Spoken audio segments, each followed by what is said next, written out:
हाय, divine journey में आपका स्वागत है। जय हिंद और हेलो, कैसे हो? आई होप आप इस इमोजी के जैसा खुश होकर ब्लश करके विद द हाई कॉन्फिडेंस अपनी तैयारी को कर रहे होंगे। ओके, सो ये वीडियो होने वाला है मेनली पॉलिटी के ऊपर। जो पॉलिटी है वो हमारे एग्जाम में बहुत ज़्यादा यानी एनडीए और सीडीएस में ये बहुत ज़्यादा पूछे जाते हैं। तो ये वीडियो होने वाला है वही। और पॉलिटी में हम कवर क्या करेंगे? आज हम राज्यसभा को डिसॉल्व करेंगे। वैसे राज्यसभा का ये नेचर नहीं होता कि वो डिसॉल्व हो जाए, बट ये वीडियो में हम राज्यसभा को डिसॉल्व कर देते हैं। ओके, वैसे डिसॉल्व करेंगे नहीं, बट इसका मतलब ये है कि हम इसको फिनिश कर देंगे। ओके, सो वीडियो को लास्ट तक बने रहो। इस वीडियो को देखने के बाद आपको आपके पास कोई भी राज्यसभा से रिलेटेड कोई भी डाउट नहीं रहने वाला। ओके, सो ये वीडियो होगा 10 से 20 मिनट के अंदर। ये 10 से 20 मिनट के अंदर आपकी सारी राज्यसभा के डाउट्स खत्म होने वाले हैं। ओके, सो वीडियो के लास्ट तक बने रहना। तो चलिए शुरू करते हैं। चलो, ओके, तो बेसिकली राज्यसभा क्या होता है? जैसे हमारा पार्लियामेंट होता है, उसके दो पार्ट होते हैं। फर्स्ट पार्ट क्या होता है? लोकसभा होता है। दूसरा राज्यसभा होता है। और थर्ड वन इज प्रेसिडेंट साहब खुद, यानी कि प्रेसिडेंट साहब खुद हमारे राज्यसभा के क्या होते हैं? एक तरह वो हमारे पार्लियामेंट के पार्ट होते हैं। ओके, सो लोकसभा, राज्यसभा और प्रेसिडेंट। तो हमने लोकसभा को पिछले वीडियो में कवर कर लिया और प्रेसिडेंट के बारे में हमने बता दिया है। तो बचा है क्या? राज्यसभा। राज्यसभा इस वीडियो में खत्म होगा। ठीक है, तो राज्यसभा यानी कि हाउस हमारे जो पार्लियामेंट का एक पार्ट है। ठीक है, बहुत ज़्यादा इंपॉर्टेंट पार्ट है। ये राज्यसभा का मेंशन हमारे कौन से कॉन्स्टिट्यूशन के कौन से आर्टिकल में दिया गया है? वो आर्टिकल नंबर 80। आर्टिकल 80 में हमारे राज्यसभा का उल्लेख यानी कि मेंशन मिलता है। ओके, अब ये राज्यसभा को अदर नाम से, इसके नाम से आपको कंफ्यूज करने की कोशिश करेगा आपके एग्जाम में, तो इसको अदर नाम से ये भी जाना जाता है। उसको house of the elders, upper house, council of state या परमानेंट हाउस। अब हाउस ऑफ एल्डर क्यों कहा जाता है? क्योंकि राज्यसभा की मिनिमम जो मेंबर बनने की एज क्या है? 30 ईयर है और लोकसभा की 25 ईयर है। तो इसीलिए यहाँ पर क्या है? यहाँ पर बड़े बड़े यानी कि ज़्यादा एजेड वाले लोग रहते हैं, इसीलिए इसको क्या कहा गया? हाउस ऑफ एल्डर्स, यानी कि बड़े लोगों का ये घर है। ओके, और इसको अपर हाउस कहा जाता है क्योंकि ये कभी डिजॉल्व नहीं होती, इसीलिए इसको अपर हाउस भी कहा जाता है। और परमानेंट हाउस भी कहा जाता है क्योंकि ये कभी डिजॉल्व नहीं होते। और इसको काउंसिल ऑफ स्टेट के नाम से भी जाना जाता है। ठीक है, तो आपके एग्जाम में क्वेश्चन कैसे पूछे जाएंगे इससे? जो हमारा एनडीए और सीडीएस का एग्जाम होता है उसमें इससे क्वेश्चन हमेशा पूछे जाते हैं। और किस टाइप का होगा? क्योंकि वो कंफ्यूज करने की कोशिश करते हैं यूपीएससी के एग्जाम में। वो कंफ्यूज किस टाइप से करेंगे? जैसे वहाँ पर राज्यसभा न लिखकर क्या लिख देगा? परमानेंट हाउस लिख देगा या काउंसिल ऑफ स्टेट, यानी कि मोस्टली काउंसिल ऑफ स्टेट को यहाँ पर वो देता है, जिसकी वजह से आप समझ नहीं पाते हो किसकी बात कर रहा है। ठीक है, तो इसके नाम बहुत ज़्यादा इंपॉर्टेंट है, आपको याद होनी चाहिए। So house of elders, upper house, council of state and permanent house, you should remember this. Okay, so next emoji है यानी कि नेक्स्ट पॉइंट है डिस्ट्रीब्यूशन ऑफ सीट्स, यानी कि जो राज्यसभा के सीटों का डिस्ट्रीब्यूशन हुआ है वो कहाँ पर है? That is in our fourth schedule, यानी कि चौथी अनुसूची में। यानी कि हमारे राज्यसभा के सीटों का उल्लेख कौन सी अनुसूची में है? That is fourth schedule. Okay, fourth schedule में हमारे राज्यसभा की सीटों का जो डिस्ट्रीब्यूशन हुआ है, बंटवारा हुआ है, उसके बारे में बताता है हमारा फोर्थ शेड्यूल। ठीक है, अब किस तरह से हुआ ये उतना जानना इंपॉर्टेंट नहीं है, बट ये आपका जानना इंपॉर्टेंट है कि कौन से शेड्यूल में है। ओके, तो फोर्थ शेड्यूल में हमारे distribution of seat of Rajya Sabha के बारे में बात करते हैं। और जो राज्यसभा का इलेक्शन होता है वो किस तरह का होगा? डायरेक्ट इलेक्शन, इनडायरेक्ट इलेक्शन होता है। इनडायरेक्ट कैसे? जैसे हम इलेक्शन में एमपीज को चुनते हैं। अब ये एमपी क्या करेंगे? अब ये एमपी जो स्टेट असेंबली एमएलएज हैं वो अब वोट करेंगे, तो वो जब वोट करेंगे तो जिस मेंबर को चुनेंगे तो क्या होता है? वो वहाँ पर राज्यसभा के अंदर वो मेंबरशिप पाता है। तो एक तरह से राज्यसभा के मेंबर का इलेक्शन क्या होता है? इनडायरेक्ट इलेक्शन होता है, यानी कि डायरेक्टली जनता उनको वोट नहीं करती। वोट कौन करता है? एक तरह से हमने जो एमपी और एमएलएज को चुना है तो वो वोट करते हैं, इसीलिए इसको क्या कहा गया? Indirect election. ओके, और टोटल नंबर ऑफ सीट्स कितनी है हमारी राज्यसभा में? राज्यसभा में 250 सीट है। ठीक है, बट करंट टाइम में कितनी सीट्स हैं? बट करंट टाइम में 245 सीट हमारे राज्यसभा में है। ठीक है, तो ये बातें हैं। अगला क्या कहता है? जो हमारा अगला पॉइंट है वो कह रहा है कि जो 250 में से 238 यानी 238 सीट्स कहाँ से आती है? हमारे स्टेट्स और यूनियन टेरिटरी यानी केंद्र शासित प्रदेशों से आती है। ठीक है, और ये जो 12 सीटें बची हुई है, यानी कि इसमें से अभी 12 सीट बची हुई है, तो 12 सीट कहाँ से आती है? ये सीट जो राष्ट्रपति है वो नॉमिनेट करते हैं। नॉमिनेशन का हक किसके पास है हमारे राज्यसभा में सीटों का? प्रेसिडेंट साहब के पास है। तो प्रेसिडेंट साहब वो नॉमिनेट करते हैं, यानी कि मनोनीत करते हैं, ठीक है। यानी कि उनका लगा कि ये बंदा अच्छा है, इसको राज्यसभा में लेकर आना चाहिए। जैसे इसका बेस्ट एग्जाम्पल है एस जयशंकर, सॉरी, जो एस जयशंकर जी हैं, एस जयशंकर जी, वो क्या है, वो राज्यसभा से चुनकर उनको फॉरेन मिनिस्टर बनाया गया है, ठीक है। तो पहले कोई मिनिस्टर नहीं थे, ना ही कोई एमपीज थे, उनको राज्यसभा के द्वारा अ, उनको नॉमिनेट करके उनको बनाया गया है, क्या, फॉरेन मिनिस्टर, ठीक है। और उनको नॉमिनेशन का हक किसके पास है, हमारे देश में राष्ट्रपति के पास है, ठीक है, ओके। तो राष्ट्रपति के पास हमारे पास नॉमिनेशन का हक है। अब ये जो नॉमिनेशन होगा ये कौन कौन से फील्ड से लिया जा सकता है। पहला फील्ड, यानी कि जो नॉमिनेट करेंगे राष्ट्रपति जी, वो कौन कौन से फील्ड, यानी कि लिटरेचर से एक तो नॉमिनेट कर सकते हैं, एक तो आर्ट से कर सकते हैं, यानी आर्ट आर्ट के क्षेत्र से, या साइंस के क्षेत्र से, या सोशल साइंस के क्षेत्र से वो ले सकते हैं, ठीक है, सोशल साइंस। और जो हमारे सचिन तेंदुलकर को भी नॉमिनेट किया गया था, तो किस क्षेत्र से उनको नॉमिनेट किया गया था, सोशल साइंस के क्षेत्र से किया गया था, ठीक है, ओके। तो ये चीज़ें हैं, आपको जानना चाहिए। सचिन तेंदुलकर है, वो भी राज्यसभा के मेंबर थे, बट इस टाइम नहीं है, बट उनको राज्यसभा में लेकर आया गया था, किसके द्वारा, नॉमिनेशन के द्वारा, राष्ट्रपति जी ने उनको नॉमिनेट किया था, ओके। सो अगला क्या है, मेथड ऑफ इलेक्शन, यानी कि जो मेथड ऑफ इलेक्शन, यानी कि इलेक्शन जो होता है राज्यसभा में, उसका तरीका क्या है, उस तरीके का नाम क्या है। तो उस तरीके का नाम है, बहुत ज़्यादा इंपॉर्टेंट है, that is proportional representation system. इसको प्रोपोर्शनल रिप्रेजेंटेशन सिस्टम या सिंगल ट्रांसफरेबल वोटिंग सिस्टम कहा जाता है, ठीक है। तो आपको याद रखना है, ये नाम आपको याद रखना है, प्रोपोर्शनल रिप्रेजेंटेशन सिस्टम और सिंगल ट्रांसफरेबल, दोनों बात एक ही है, बट इसको दो नाम से जाना जाता है, ठीक है। तो आपको ये दोनों चीज़ें याद होनी चाहिए, ओके। आई होप आपको याद रहे। चलो, सो नेक्स्ट पॉइंट है हमारा, नेक्स्ट पॉइंट है, कह रहा है कि जो 1/3 मेंबर होते हैं राज्यसभा के, जो 1/3 मेंबर होते हैं वो रिटायर होते हैं। अब वैसे राज्यसभा का कार्यकाल कितना होता है, 6 ईयर्स का होता है। 6 ईयर में जो 6 ईयर, जो कोई भी, अगर जैसे इसको समझते हैं, जैसे कोई भी मेंबर बना, यानी कि कोई भी राज्यसभा का मेंबर बना, ठीक है, कोई भी राज्यसभा का अगर मेंबर बना, तो अपना जो टेन्योर होगा 6 ईयर का तो कंप्लीट करेगा। बट वैसे ये राज्यसभा कभी डिजॉल्व नहीं होती, तो डिजॉल्व कैसे नहीं हो सकती, तो इसका मेन रीजन है कि जो राज्यसभा का 1/3 मेंबर, यानी कि 1/3, यानी कि अगर 100 लोग हैं, 100 लोग का 1/3 यानी कि 33.33 लोग हर 2 साल में रिटायर हो जाएंगे। इस तरह से कंटिन्यूअस प्रोसेस चलता रहता है, जिसके वजह से हमारी राज्यसभा कभी डिजॉल्व नहीं होती, यानी कि 1/3 मेंबर ही रिटायर होते हैं और बाकी 1/3 मेंबर ऐड हो जाते हैं पीछे से 2 साल बाद। तो इस तरह से हमारे राज्यसभा का जो ये कार्यकाल उस तरह से चलता रहता है, इसीलिए इसको परमानेंट हाउस भी कहा जाता है, ठीक है, ये परमानेंट है, ठीक है, परमानेंट हाउस इसको कहा जाता है, ओके। सो आई होप समझ में आया होगा आपको। चलो अगला पॉइंट क्या है, अगला पॉइंट ये कहता है कि जो टेन्योर होता है वो तो 6 ईयर, ये अभी हमने जान लिया। अब देखो, अगर आपको राज्यसभा का मेंबर बनना है, अगर आपको राज्यसभा का मेंबर बनना है, तो आपके पास एलिजिबिलिटी क्या क्या होनी चाहिए। ये एलिजिबिलिटी का जो सारा प्रोसीजर है, जो सारा मेथड है, मेथड नहीं वैसे जो पॉइंट्स है, वो 84 नंबर आर्टिकल में हमारा मेंशन किया गया। आर्टिकल नंबर 84 में जो एलिजिबिलिटी है राज्यसभा के मेंबर होने की, वो मेंशन किया गया। अब ये एलिजिबिलिटी किस टाइप होनी चाहिए, यानी कि सिटीजन ऑफ इंडिया, और आप 30 ईयर की एज होने चाहिए, ये मिनिमम और क्या होना चाहिए, अनसाउंड माइंड का नहीं होना चाहिए। ये जो बेसिक रिक्वायरमेंट, जो कि आप अगर अपने दिमाग से भी सोचोगे तो आप आसानी से क्लिक कर सकते हो कि इतना नॉर्मल एलिजिबिलिटी होती है कि आपको भारत का नागरिक होना पड़ेगा। ये बस आप इस एज को याद रखना कि 30 ईयर की आपके पास एज होनी चाहिए, ठीक है। वैसे राष्ट्रपति की भी होती है कि वो भारत का नागरिक हो, 35 ईयर की एज का हो, उस तरह से।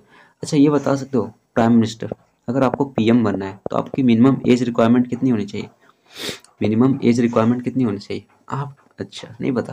वैसे ये पीएम के लिए कोई स्पेशल एलिजिबिलिटी नहीं लिखी गई है कि आपको कितना होना चाहिए, क्योंकि ये पीएम क्या होते हैं, एक तरह से एमपी होते हैं, लोकसभा के एमपी होते हैं। जो लोकसभा की एलिजिबिलिटी होती है वही पीएम की होती है, यानी कि लोकसभा की एलिजिबिलिटी कितनी थी, 25 ईयर्स थी। अगर 25 ईयर एमपी लोकसभा का बनता है, 25 ईयर का बंदा कोई एमपी बन गया लोकसभा का, तो क्या होता है, उसके चांस है कि वो पीएम भी बन सकता है, ठीक है। चांस नहीं है वैसे, अगर उसको पार्टी जिताना चाहिए तो 25 ईयर के बंदे को बना दिया जाएगा वहाँ पर प्रधानमंत्री, ठीक है। तो ये कुछ अच्छी चीज़ें थी, कुछ इंफॉर्मेटिव चीज़ें जो आपको जानना चाहिए, ठीक है। तो हमारा नेक्स्ट स्लाइड है, सो हमारा नेक्स्ट स्लाइड है, ये तो पढ़ लिया। हाँ, अब नेक्स्ट स्लाइड ये थोड़ा सा इंपॉर्टेंट है। ये क्या कहता है, जो आर्टिकल नंबर 89 है, ये कहता है कि जो आर्टिकल नंबर 89 ये बेसिकली बात करता है chairman and deputy chairman of Rajya Sabha. तो राज्यसभा का चेयरमैन कौन होता है, वाइस प्रेसिडेंट साहब, ठीक है। हमारा देश का वाइस प्रेसिडेंट राज्यसभा का चेयरमैन होता है, ठीक है। तो ये बात करता है हमारे राज्यसभा के चेयरमैन की, कौन सा, आर्टिकल नंबर 89, ओके। और जो हमारे राज्यसभा के जो हमारे वाइस प्रेसिडेंट साहब होते हैं, जो हमारे देश के उपराष्ट्रपति है, उनको क्या कहा जाता है, एक तरह से वो ex officio chairperson of the Rajya Sabha. यानी कि अगर जैसे वाइस प्रेसिडेंट का इलेक्शन हुआ, ठीक है, अगर वाइस प्रेसिडेंट का हमने इलेक्शन कराया, अब वहाँ पर एक बंदा यानी कोई लड़का या लड़की, कोई भी गर्ल या बॉय, ठीक है, वहाँ पर एक वाइस प्रेसिडेंट हमने चुन लिया, ठीक है। अब क्या होगा कि जैसे उसने वाइस प्रेसिडेंट के पद को संभाला, वैसे ही क्या हो जाएगा, वो एक तरह से वो राज्यसभा का चेयरमैन भी बन जाएगा। यानी कि साफ साथ हो जाता है। इसीलिए लोग क्या कहते हैं, x official chairperson of the, यानी चेयरमैन ऑफ राज्यसभा। यानी जो वाइस प्रेसिडेंट साहब होते हैं वो एक्स ऑफिशियल, यानी एक तरह से वो ऑटोमेटिकली वो चेयरमैन राज्यसभा के बन जाते हैं, ठीक है। तो ये बात कहता है हमारा आर्टिकल 89। आर्टिकल 89 का नेक्स्ट पॉइंट क्या कहता है, जो चेयरमैन होगा, यानी राज्यसभा का जो चेयरमैन होगा, वो उस हाउस का, यानी कि राज्यसभा का वो क्या होगा, वो मेंबर नहीं होगा, ठीक है, वो मेंबर नहीं होगा, ये बात याद रखना। और जो वैसे अगर लोकसभा का जिस चेयरमैन की हम बात करें, यानी कि लोकसभा के स्पीकर के बारे में बात करें, जैसे लोकसभा का स्पीकर होता है, जो लोकसभा का स्पीकर होता है वो एक तरह से लोकसभा का मेंबर भी होता है, बट राज्यसभा में ऐसा कुछ नहीं है, ठीक है। जो राज्यसभा का चेयरमैन है, वो एक तरह से वो मेंबर नहीं होता राज्यसभा का, क्योंकि वो वाइस प्रेसिडेंट के तौर पर चुना जाता है। और जैसे ही उसने वाइस प्रेसिडेंट के पद को संभाला, वो डायरेक्टली ऑटोमेटिकली, ठीक है, वो एक तरह से चेयरमैन बन गया। तो वहाँ पर वो मेंबर नहीं कहा जाता उसका, राज्यसभा का। और क्या होगा, जो हमारे राज्यसभा का चेयरमैन होते हैं, वो भी क्या करते हैं, एक कास्टिंग वोट करते हैं। जैसे कोई कास्टिंग वोट का मतलब फिर से समझ लेते हैं, जो पिछली क्लास नहीं देखे हैं उसके बारे में हम उसको यहाँ पर भी जान लेते हैं, ठीक है। कास्टिंग वोट क्या होता है वैसे, जैसे वेट सॉरी जैसे कोई बंदा है, हाउस का स्ट्रेंथ है 100, ठीक है, हाउस का स्ट्रेंथ है क्या है 100। अब 50 लोग, वैसे 101 था, यानी टोटल 101 था। अब 50 लोग किधर आ गए, अब 50 लोग इधर, यानी कोई बिल को पास कराने के लिए 50 लोग उस बिल के पक्ष में है और 50 लोग उसके बिल के विपक्ष में, ठीक है। तो ये दोनों यानी कि 50-50 आकर बराबर हो गया, यानी कि ना तो इधर जा रहा है बिल, ना ही पास हो रहा है, ना ही फेल हो रहा है, ना ही पास हो रहा है, ना ही फेल हो रहा है। तब वहां पर क्या करेंगे, जो राज्यसभा के चेयरमैन होते हैं, यानी कि एक तरह से वाइस प्रेसिडेंट साहब, वो अपना वोट देकर या तो बिल को पास करा दे या बिल को फेल करा दे, यानी कि रिजेक्ट करा दे, ठीक है। तो ये कास्टिंग वोट कहा जाता है, यानी कि एक नॉर्मल कंडीशन में वोट नहीं करेंगे, ठीक है, क्योंकि मेंबर होते नहीं है, ऐसे ही वोट नहीं करेंगे। उसी तरह से क्या होगा, जब कब वोट करते हैं, जब बिल बराबर सिचुएशन में, यानी कि उस टाइम की बिल की आपके वोट की बहुत ज़्यादा ज़रूरत हो, तो उस टाइम ये कास्ट वोट करते हैं। तो इस वोट को क्या कहते हैं, कास्टिंग वोट, यानी कि डिसाइडिंग वोट होता है एक तरह से ये, ठीक है। चलो अगला पॉइंट क्या करते हैं, तो ये कास्टिंग वोट करते हैं। और जो method of election of Rajya Sabha है, वो कहाँ से लिया गया, ये साउथ। अब ये बोरो वाली चीज़ें ना, जहाँ जहाँ से देशों से ली गई है, आपको ये बहुत ज़्यादा अच्छे से याद होना चाहिए। जो method of election of the member of Rajya Sabha है, वो कहाँ से लिया गया, साउथ अफ्रीका के हमने कॉन्स्टिट्यूशन से इसको अडॉप्ट किया है, ठीक है। जो method of election of the member of Rajya Sabha है, उसको हमने कहाँ से अडॉप्ट किया है, यानी राज्यसभा के मेंबर की जो चुनाव होता है, वो जो सारा सिस्टम हमने कहाँ से अपनाया, साउथ अफ्रीका से। और जो नॉमिनेशन ऑफ सीट ऑफ जो हम 12 सीट राज्यसभा में नॉमिनेट करते थे, वो जो सिस्टम था, वो प्रोसीजर था, कहाँ से हमने अपनाया उसको, आयरलैंड देश से हमने उसको अडॉप्ट किया है। तो आपको ये दोनों इंपॉर्टेंट, बहुत ज़्यादा इंपॉर्टेंट पॉइंट है, आप इसको भूल नहीं सकते, ठीक है। ये बहुत ज़्यादा इंपॉर्टेंट पॉइंट है, ये एग्जाम में पूछ लेते हैं, ठीक है। अब देखो अगला पॉइंट क्या कहते हैं, जो इलेक्शन कमीशन। अब इलेक्शन कमीशन कौन से आर्टिकल में मेंशन है, 324 नंबर आर्टिकल हमारे इलेक्शन कमीशन, यानी कि जो निर्वाचन आयोग है उसको बारे में बताता है, आर्टिकल 324 इलेक्शन कमीशन। अब क्या कहते हैं ये point, election commission decide the date of election of chairman of Rajya Sabha, यानी जब राज्यसभा का चेयरमैन का डेट कौन डिसाइड करता है, यानी कि वाइस प्रेसिडेंट। एक तरह से क्या है, चेयरमैन कौन है, वाइस प्रेसिडेंट साहब। तो वाइस प्रेसिडेंट साहब का डेट, इलेक्शन का डेट कौन डिसाइड करेगा, वो इलेक्शन कमीशन, क्योंकि इलेक्शन कमीशन ही इसका एग्जाम नहीं, जो चुनाव है इसको कंडक्ट कराता है, ठीक है। इसीलिए उसके पास डेट भी घोषित करने का अधिकार किसके पास है, इलेक्शन कमीशन। सो इलेक्शन कमीशन आर्टिकल नंबर 324 में है, ओके। सो चलते हैं नेक्स्ट पॉइंट पर। अब वाला नेक्स्ट पॉइंट और लास्ट स्लाइड है। हाँ, अब देखो जैसे हमारे देश में आपको पता होगा कि लोकसभा बहुत ज़्यादा पावरफुल है, बट जो लोकसभा पावरफुल तो है कई चीज़ों में, बट कई ऐसी चीज़ें हैं, कई ऐसी इंपॉर्टेंट चीज़ें हैं जो राज्यसभा के पास लोकसभा से ज़्यादा पावर है। यानी राज्यसभा के पास कई ऐसी चीज़ें हैं, कई ऐसे टॉपिक्स हैं जहाँ पर राज्यसभा का दबदबा यानी कि पावर ज़्यादा है लोकसभा से। और वो चीज़ें क्या है, वो बहुत ज़्यादा इंपॉर्टेंट है आपके एग्जाम के लिए। तो वो चीज़ें क्या है, जैसे अगर कोई भी स्टेट लिस्ट का, जैसे लोकसभा क्या कर सकती है, स्टेट लिस्ट के अंदर कोई भी सब्जेक्ट के अंदर लॉ नहीं बना सकती। यानी कि लोकसभा क्या कर सकती है, स्टेट लिस्ट के अंदर कोई भी सब्जेक्ट पर कोई नियम नहीं बना सकती, ठीक है। तो बट यहाँ पर राज्यसभा के पास क्या है, पावर है कि वो स्टेट लिस्ट के अंदर भी, स्टेट लिस्ट के अंदर कोई ऐसा मैटर है उस पर भी राज्यसभा अपना नियम बना सकती है, ठीक है। तो इसके पास ये ज़्यादा पावर है लोकसभा से। अगला पॉइंट क्या कहता है कि जो राज्यसभा है उसके पास पावर है यानी कोई ऑल इंडिया सर्विस बनाने का, यानी कोई ऐसा सर्विस में जैसे IAS, यानी कि IAS हो गया जो पूरे इंडिया में पूरी पब्लिक के लिए लागू किया जाता है, तो उसके पास राज्यसभा के पास ज़्यादा पावर है, ठीक है, लोकसभा से। वैसे पास होना पड़ेगा दोनों से, बट यहाँ पर राज्यसभा के पास ज़्यादा पावर है, वो पास करेगी। और राज्यसभा लोकसभा पास भी ना करे तभी भी सिंपल मेजॉरिटी जैसे भी पास करे, ठीक है। बट यहाँ पर कुल मिलाकर राज्यसभा के पास ऑल इंडिया सर्विस को लेकर बहुत ज़्यादा पावर है। ये आर्टिकल कौन सा मेंशन है, दैट इज आर्टिकल नंबर 312 में ये बात लिखी गई है, ठीक है। तो आपको ये याद होना चाहिए। अगला पॉइंट क्या है, अगला पॉइंट है the resolution of vice president. वैसे देखो ये नॉर्मल और सिंपल भी है, ठीक है, ओके। जैसे देखो वेट, जैसे देखो अभी बता देते हैं, सब क्लियर हो जाएगा यहाँ पर, ठीक है।